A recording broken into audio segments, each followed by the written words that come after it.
22 100만 짜리로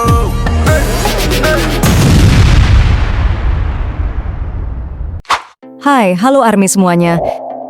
Pada tanggal 5 November, Hype merilis laporan pendapatan kuartal ketiga 2024.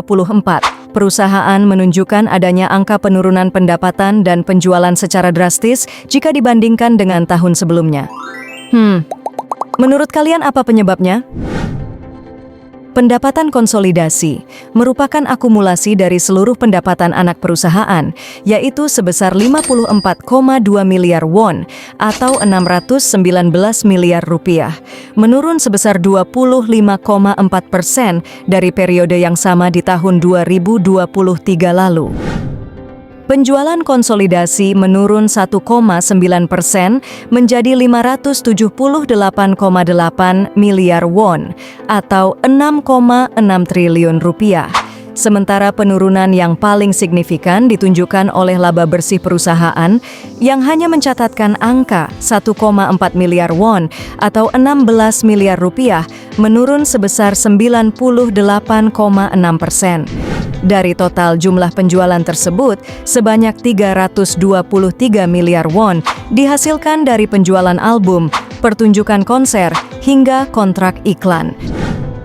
Penjualan album tercatat menurun 18,5% menjadi 264,1 miliar won atau 3 triliun rupiah. Penjualan konser menurun 14,8% menjadi 74 miliar won atau 846 miliar rupiah. Penurunan jumlah pendapatan tersebut diperkirakan karena hiatusnya BTS. Nah, Hype, yakin nih udah nggak lagi bertumpu pada BTS Hype?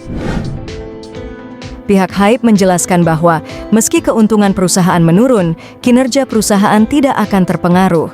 Terlebih kekayaan intelektual dengan penjualan konten, merchandise, atau berlangganan akun dilaporkan meningkat. Pendapatan iklan meningkat 9,8% menjadi 34,5 miliar won atau 349 miliar rupiah. Penjualan merchandise, lisensi, konten, berlangganan klub penggemar naik 31,8% menjadi 204,9 miliar won atau 2,3 triliun rupiah. Apabila dijumlahkan mulai dari kuartal pertama hingga ketiga, pendapatan yang telah dihasilkan oleh Hype secara kumulatif mencapai 1,5 triliun won atau 17 triliun rupiah. Mereka menargetkan untuk menutup buku keuangan tahun ini di angka 2 triliun won atau 22,8 triliun rupiah. Bagaimana caranya? Ya, Hype menjadwalkan kegiatan artis-artisnya untuk mencapai target tersebut dengan cara comeback solo Jin BTS, perilisan album baru dan tur konser Dunia 17, perilisan mini album dan konser Encore TXT, hingga tur konser untuk Boy Next Door. Di tengah kontroversi Hype saat ini yang menjadikan para penggemar murka, akankah target Hype tahun ini akan terpenuhi? Sekian ARMY.